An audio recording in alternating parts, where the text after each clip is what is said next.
고백들을 같이 하면 좋겠습니다. 네, 감사합니다. 우리 하나님 말씀 히브리서 10장 19절에서 25절까지 말씀 보겠습니다. 우리 참된 예배자가 되자는 시리즈 말씀 두 번째입니다.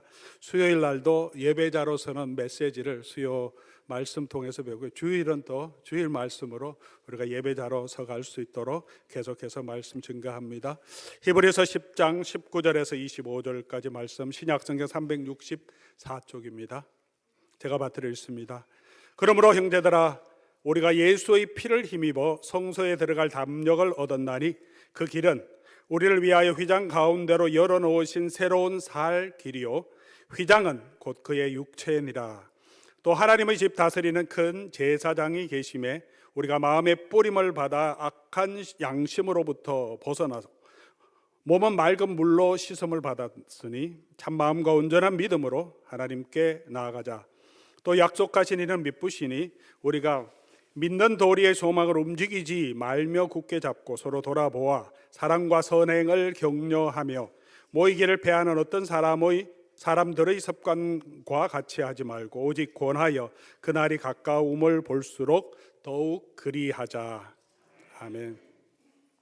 우리가 살아가다 보면 제일 힘든 게 사람과의 관계 문제입니다. 건강이 힘든 것, 그것도 힘들고요. 경제적인 문제도 계속되면 굉장히 힘들죠.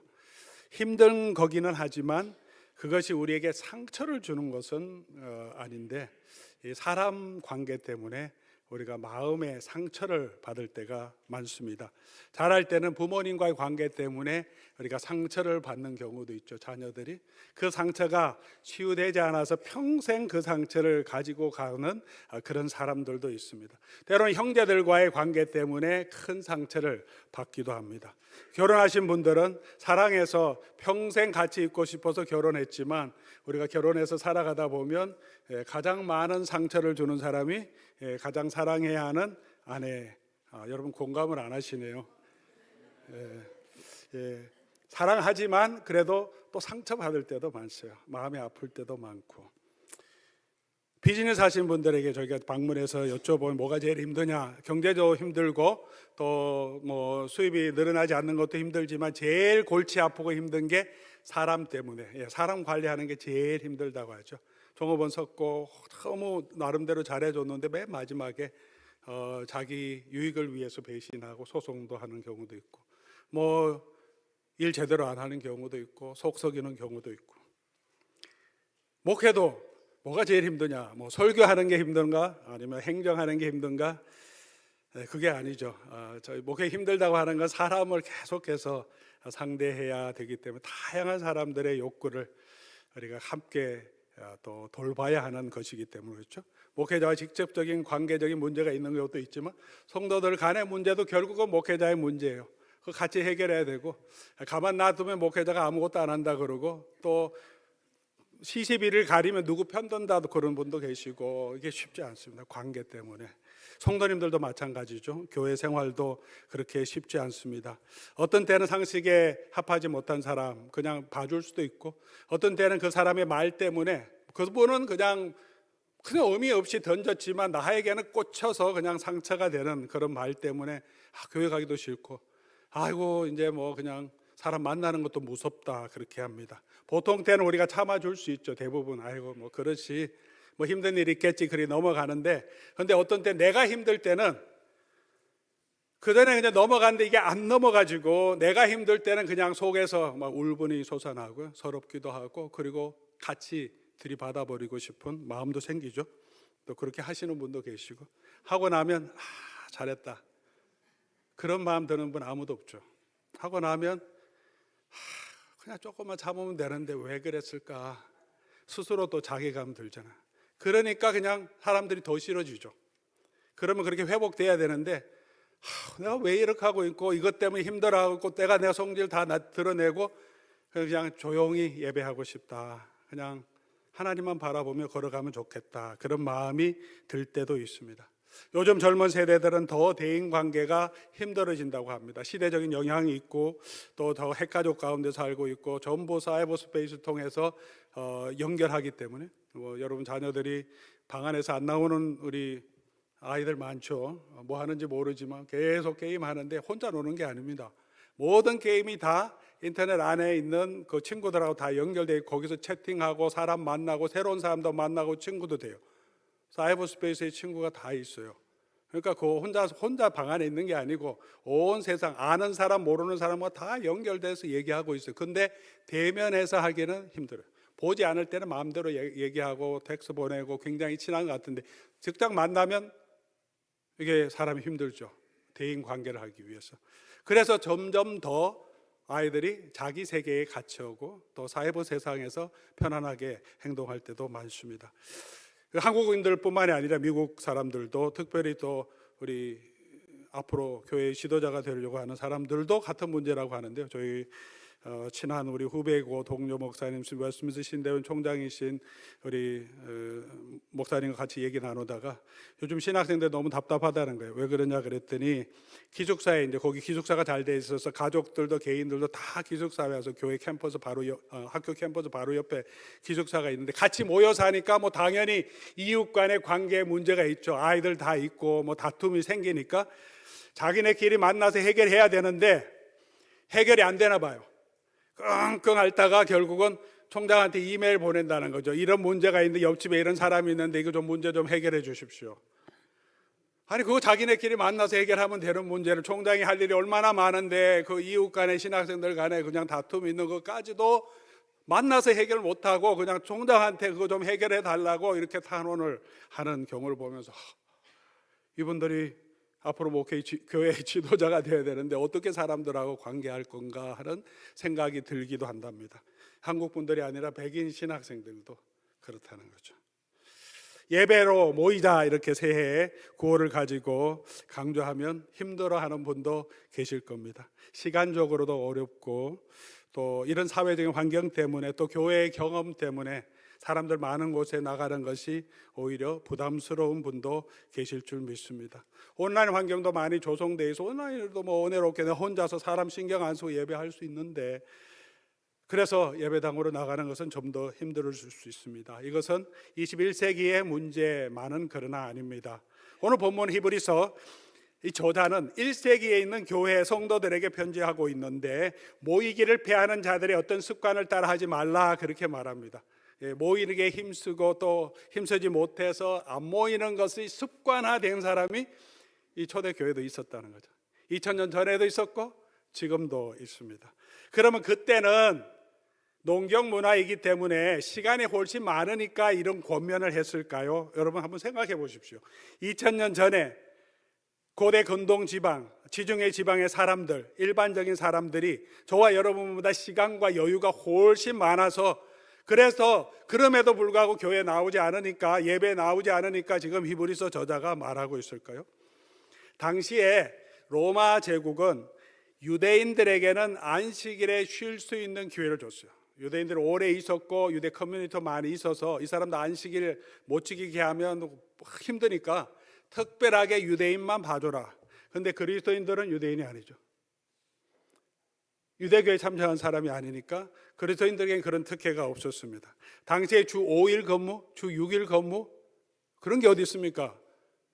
1년 내내 일하는 거죠. 우리 한국에도 그랬죠. 농사 짓고 뭐 하시는 분들이 쉬는 날이 어디 있습니까? 농번기 때는 힘들지만 이게 농사 안 지을 때는 조금 여유가 있지만 겨울에는 그러나 계속해서 일을 해야 합니다. 주일에도 나가서 돌봐야 하고 비 오면 나가야 되고 뭐 계속 돌봐야 합니다. 냉장고가 있습니까? 세탁기가 있습니까? 청소기가 있습니까? 모든 것을 다 손으로 직접 해야 되기 때문에 가정에서 할 일이 얼마나 많은지 우리 아무 기계가 없다면 생각해 보십시오. 밥 한번 하는데도 얼마나 많은 시간이 들리고 에너지가 듭니까? 특별히 예수를 믿는 사람들은 사회적인 질시와 박해를 받고 있는 시기였습니다. 모인다는 것은 너무 두렵고 힘든 일이었습니다. 많은 유대 그리스도인들 중에서는 유대인들은 특혜가 있으니까 그러면 다시 유대교로 돌아가는 게 낫지 않는가? 예수 믿는 게 힘들거든요. 같은 하나님 섬기는 건데 뭐 다시 유대교로 돌아가서 하나님 섬기면 되지 않는가라고 하는 생각을 가진 사람도 있었어요. 그런 사람들, 또 교회 오기 힘들어하는 그런 사람들, 믿음을 떠나려고 하는 배교의 문턱에 있는 많은 사람들을 권면하는 내용이 히브리서 내용입니다. 오늘 이 주제를, 이 이야기를 우리 같이 함께 나눠보려고 합니다. 왜 예배로 모여야 하는가? 왜 예배로 모이기를 힘써야 하는가? 오늘 본문 19절 20절 보면 먼저 예배 이 자리는 하나님의 은혜의 성소로 들어가는 길이고 하나님이 그 길을 열어주신 자리라고 말합니다. 15절 20절 말씀이죠. 그러므로 형제들아, 우리가 예수의 피를 힘입어 성소로 들어갈 담력을 얻었나니 그 길은 우리를 위하여 휘장 가운데로 열어놓으신 새로운 살 길이고 그 휘장은 그의 육체다.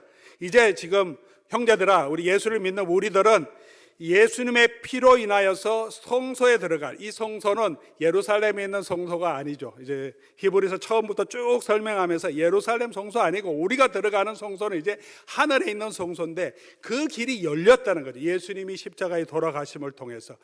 유대인들은 예루살렘의 성전에 성소에 들어가는 것을 너무 귀하게 생각했습니다. 적어도 1년에 디아스포라로 흩어져 살지만 3번, 적어도 한 번은 예루살렘에 가서 제사를 드리고 하나님의 은혜를 경험하기를 바라서 그 먼 거리를 걸어가고 걸어오는 일을 했습니다. 그런데 그 안에 갔어도 성소에 들어가고 그건 제사장만 하고 성소에서 지성소로 들어가는 거는 아무도 허락되지 않았어요. 성전 뜰까지만 갈 수밖에 없었는데 성소에, 지성소에 들어가야 하나님의 은혜를 경험하는 은혜의 보좌가, 시온좌가 그곳에 있는데 대제사장이 1년에 한 번, 그리고 자기 죄를 씻기 위해서 속죄제를 드리고 정결하게 하고 한 번만 들어가고, 들어갈 때도 혹시라도 하나님의 진노하심을 받을까 해서 두려워하는 마음으로 들어갔어요. 그 피를 드리지만 그 피로 인하여서 우리의 죄가 완전히 씻어지느냐? 그렇지 않다는 거예요. 동물의 피로 우리의 양심이 완전히 씻어지지 않는다는 거죠. 그럼 왜 드리냐? 하나님께서 그렇게 씻어줄 것을 소망하면서 하나님의 은혜를 바라며 드리고 그 약속대로 제사를 드림으로 앞으로 오실 메시아를 통해서 우리가 그 믿음으로 구원을 얻는 거예요. 그런데 그 약속된 메시아가 오시고 그의 피로 이제 우리가 씻김 받아서 우리는 이제 그 성소 안 들어가도 예수님의 몸을 통해서 하나님의 은혜의 보좌 앞으로 바로 들어갈 수 있는 그냥 하이웨이가 열렸다는 거예요. 그 은혜의 자리가 열렸는데 거기로 가야 되지 않느냐, 그 얘기를 하는 것입니다. 그 은혜의 자리, 그 길이 어디 있습니까? 5번 프리웨이입니까? 91번 프리웨이입니까? 어디로 가면 우리가 이 땅에서 하나님의 은혜의 보좌로 나아갈 수 있습니까? 예수 그리스도가 계신 곳이, 예수 그리스도의 몸이 있는 그곳에서 우리가 하나님을 만날 수 있는 그 몸, 그 피를 찢어서 그 몸을 통해서 우리가 하나님의 보좌로 나아갈 수 있기 때문입니다. 이 땅에 예수 그리스도의 몸된 곳이 어디입니까? 에베소서 우리 1장 보면 그 몸된 교회가 예수 그리스도의 몸이라고 말하죠. 교회는 그의 몸이니 만물 안에서 만물을 충만하게 하신 이의 충만이다. 그 하나님의 충만을 어디서 경험합니까? 교회를 통해서. 에베소서 2장 22절 보니까 성령 안에서 하나님이 거하실 처소가 되기 위하여 우리가 지어져 가고 있다. 이곳에 하나님이 거하시는 처소가 되어 가고 있습니다. 교회 원래 헬라어 성경 원문의 이름은 에클레시아입니다. 들어보셨죠? 에클레시아. 근데 에크라고 하는 것은 접두어예요. 에크는 from이란, 영어의 from이라는 의미를 가지고 있고, 클레시아는 클레오라고 하는 동사의 명사형입니다. 에클레시아 그렇게 하면 모아서 모인 무리, 불러내어 모인 무리를 의미합니다. 구약 성경에서는 이스라엘 백성이 온 회중이 성막 앞에 모여 이렇게 말할 때가 있죠. 온 회중이 하나님 앞에 모일 때 함께 모인 무리, 온 회중을 카할, 함께 모였다 그렇게 얘기하는데, 그것을 헬라말 성경을 번역할 땐 그게 에클레시아, 함께 모인 회중, 하나님께서 함께 하시면서 함께 모인 그곳이 예수 그리스도의 은혜가 있는 곳, 예수 그리스도의 몸이고, 그 몸을 통하여서 우리는 하나님의 은혜의 보좌 앞으로 나아가게 되는 것이라고 말합니다. 그러므로 우리는 함께 이 예배의 자리로 나와야 합니다. 연결해서 그러면 그 예배의 자리에서 우리는 하나님의 은혜를 우리가 경험할 수 있습니다. 로마서 5장 1절 2절은 이렇게 말하죠. 그러므로 우리가 믿음으로 의롭다 하심을 받았으니까 우리 주 예수 그리스도로 말미암아 하나님과 화평을 누리자. 또한 그로 말미암아 우리가 믿음으로 이 은혜에, 믿음으로 서 있는 이 은혜에 들어감을 얻었으니, 들어간다라고 표현합니다. 은혜로 들어가는, 하나님의 보좌 앞으로 이렇게 나아가는 그런 의미를 지금 상징적으로 표현하는데, 이 은혜로 들어가는 곳이 어디입니까? 예배의 자리로 나가는 거죠. 예배 자리로 나갈 때 무엇을 경험하냐면 의롭다 하심을 얻는다. 하나님과 다시 화평하게 된다. 그리고 하나님 안에서 주신 그 소망으로 충만하게 된다. 그 영광을 바라보고 즐거워하게 됩니다. 예배의 자리에서 우리는 그렇게 하나님의 은혜를 경험하게 됩니다. 히브리서 4장 16절에는 10장 오기 전에 이미 얘기했는데요, 때를 따라 돕는 은혜를 얻기 위하여 은혜의 보좌 앞으로 담대히 나아가라. 이 담대히 나아가는 행위가 뭐냐, 쭉 왜 그렇게 해야 되는지 지금 설명하고 은혜의 보좌가 어디 있는지 설명하면서 10장까지 온 거예요. 그래서 마지막 결론으로 그 은혜의 보좌 앞으로 나아가는 곳이 뭐냐, 그게 예수 그리스도의 은혜가 있는 성도의 모임이고 예배의 자리다. 그러니까 이 예배로 나와야 하고 이거 패하는 습관 가지지 말아야 한다. 그렇게 지금 논리를 지금 전개하고 있는 거예요.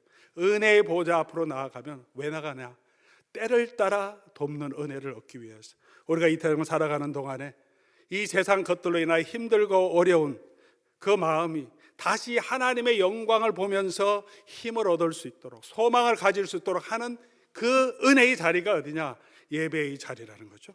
우리의 연약함을 도우시고 하나님이 주시는 새로운 능력을 힘입는 곳이 어디냐, 그것이 가장 중요한 자리가 예배의 자리라는 거죠. 하나님께로부터 오는 평안과 위로를 얻는 자리가 어디냐, 바로 이 예배의 자리라는 거죠. 기도를 통해서, 개인적인 성경 공부를 통해서, 묵상을 통해서도 하나님을 만날 수 있습니다. 그러나 우리가 이 예배의 자리에서 가장 분명하게, 가장 은혜롭게, 또 가장 직접적으로 예수 그리스도의 은혜를 우리가 체험할 수 있습니다. 이 은혜의 자리가 우리에게 열려 있기 때문에, 우리가 이 은혜를 경험하고 붙들어야 하기 때문에 히브리서 저자는 힘든 가운데 있지만 성도들에게 모이기를 힘쓰라라고 말합니다. 또한 예배의 자리에서 우리는 대제사장 되신 예수 그리스도를 만나게 됩니다. 21절에 또 하나님의 집 다스리는 큰 대제사장이 계신데 그 예수님이 어디에 계십니까? 마태복음 18장 20절에 두세 사람이 내 이름으로 모이는 그곳에 나도 그들 중에 있다, 이렇게 말합니다. 두세 사람이 내 이름으로 모인 곳, 그것은 아무리 적은 숫자가 모이더라도 예수 그리스도의 이름으로 공식적으로 함께 모인 곳, 예배의 처소, 예배의 자리, 그곳에 예수님께서 내가 친히 그곳에 있다, 육체적으로 그곳에 있지는 않지만 그의 영으로 그 가운데 함께 하겠다고 약속해 주셨습니다. 우리 대제사장 되신 예수 그리스도를 우리가 어디에서 만나겠습니까? 예배의 자리에서 우리 주 예수 그리스도의 은혜를 경험할 수 있기를 바랍니다. 사랑하는 교우 여러분, 우리는 어느 시대라도 여전히 그러므로 공예배의 자리로 나오기를 힘써야 합니다. 때로는 힘들지라도 꾸준하게 예배함을 통하여서 우리 영혼이 회복됩니다. 교회와 끊어져서, 예배와 끊어져서 우리의 삶에 힘든 것, 고통스러운 것, 외로운 것 회복될 곳이 없습니다. 우리 하나님의 은혜를 다시 경험하기 위해서 다시 힘을 내서 예배의 자리로 나와서 하나님의 은혜를 경험하는 저와 여러분 될 수 있기를 바랍니다. 그럼 우리가 예배로 나아갈 때 어떤 마음으로, 어떤 자세로 나아가야 하는지를 오늘 본문은 또 설명하고 있습니다. 22절 말씀 우리 같이 보겠습니다. 우리 같이 한번 읽어볼까요? 22절 말씀 시작.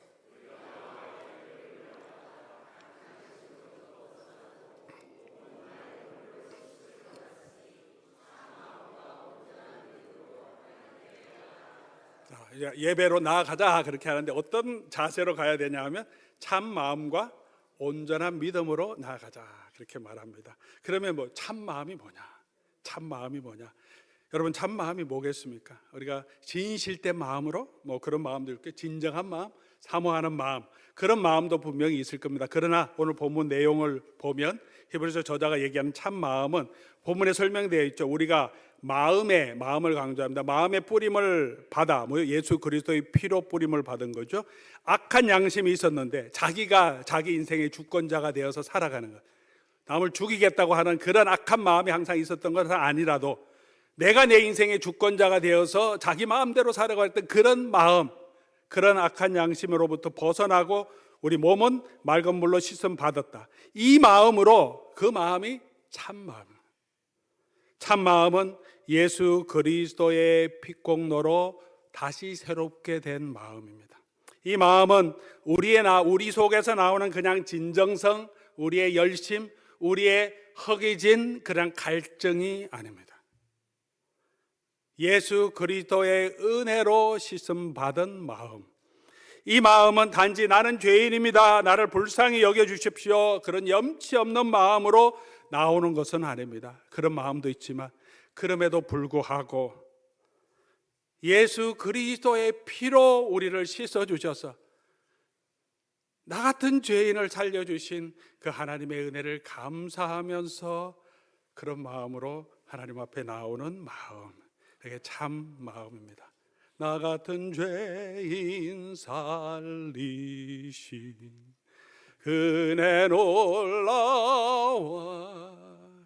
잃었던 생명 찾았고 광명을 얻었네.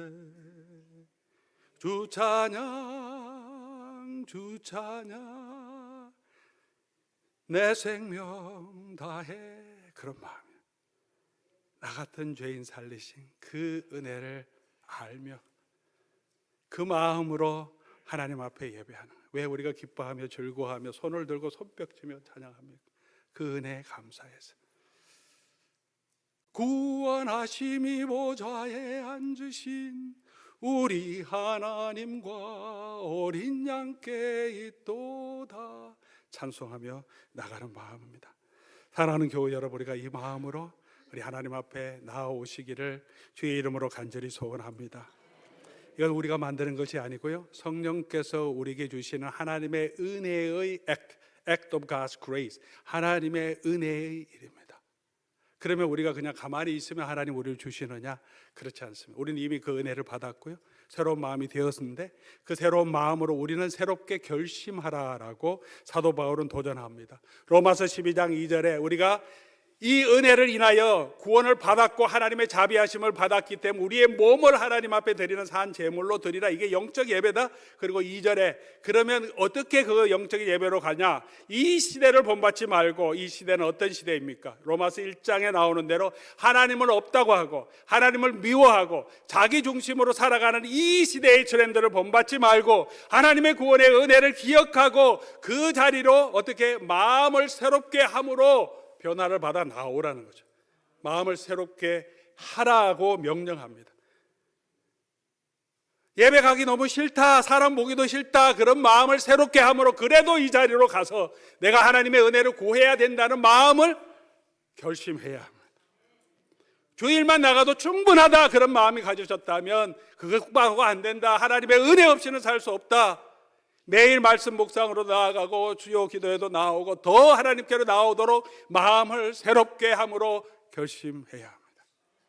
사랑하는 교회 여러분, 그렇게 그 마음으로, 참 마음으로 하나님 앞에 나옴으로 우리 예배가 회복될 수 있기를 주의 이름으로 간절히 소원합니다. 두 번째로 온전한 믿음으로 나아가자, 그렇게 하는데 온전한 믿음은 어떤 믿음일까요? 이 믿음에 대해서 히브리서는 설명하는데 오늘 마음에 대해서 설명하면 참 마음과 그다음에 온전한 믿음을 얘기하는데 23절 가면 이 믿음의 본질에 대해서 좀 더 설명합니다. 23절 우리 같이 한번 읽어보겠습니다. 또 약속하신 이는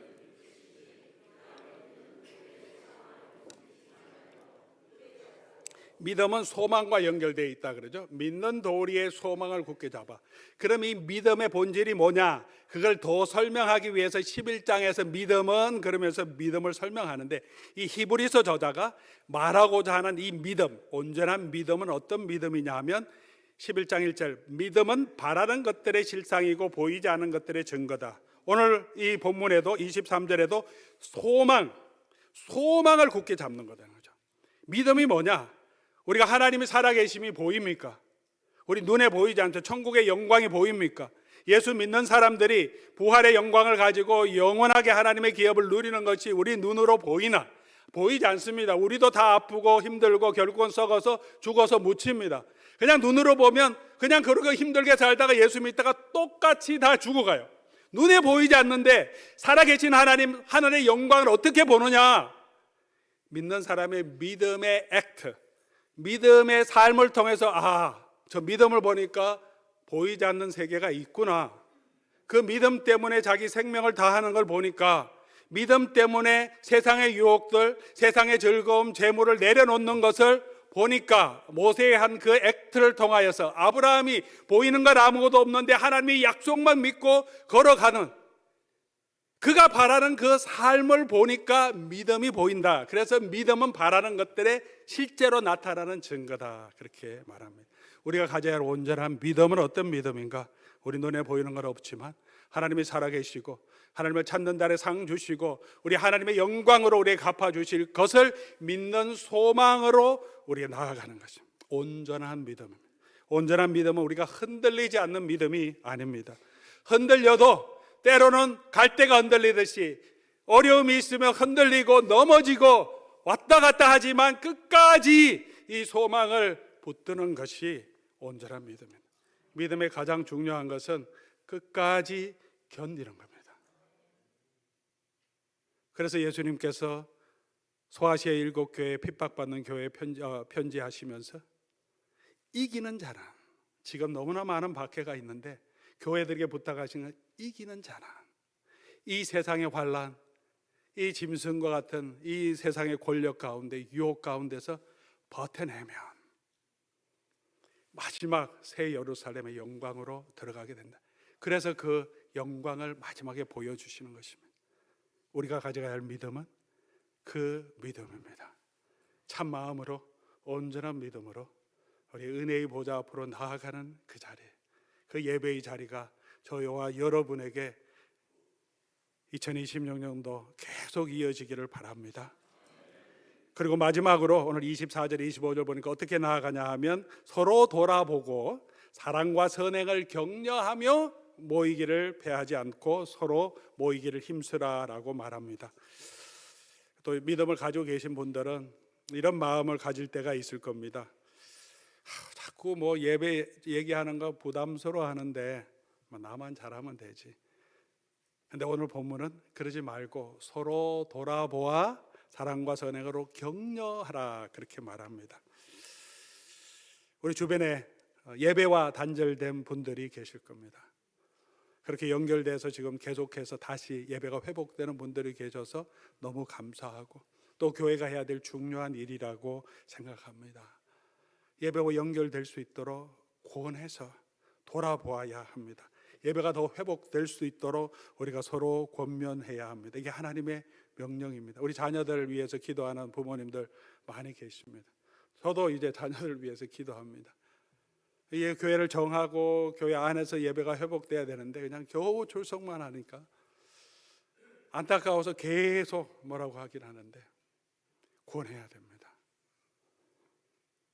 지난 한 해 그 전에 또 이렇게 돌아보면서 우리가 어떤 포도원은 토요 새벽 기도에 같이 모여서 다 같이 참정하자 그래서 새벽 기도에 다 오시고 또 식사 교제할 때 기도하시고 식당에서 함께 앉아 한 테이블에 앉아서 그냥 오손도손 아침에 밥을 같이 나누면서 서로 권면하는 모습을 보면서 너무 좋았습니다. 함께 참여하는 분들이 얼마나 큰 위로와 힘을 얻겠습니까? 같이 모이면 서로 권면하니까 될 수 있는 거죠.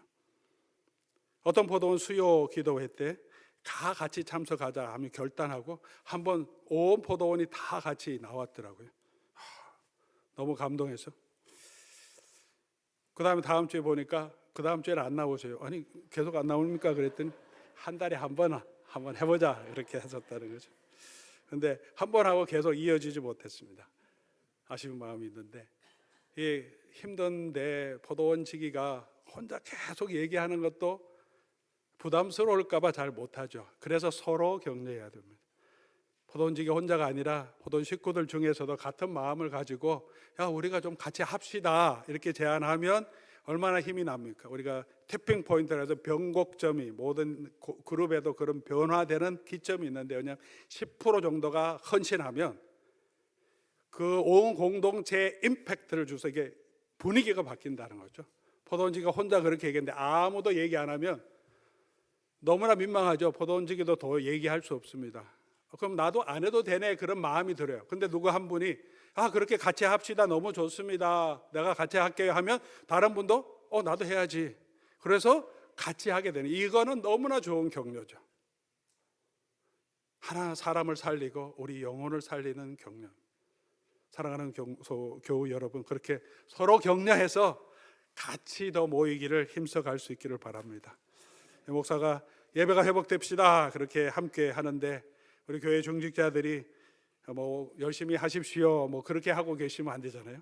모든 성도들이 다 같이 힘을 합해서 우리 서로 격려하고요. 격려할 때 어떻게 하라고 그러냐 하면 사랑과 선행으로 윽박지르지 말고 짜증나게 자꾸 잔소리하지 말고 뭐 아이들에도 그렇게 해봐야 욕 효과만 되죠.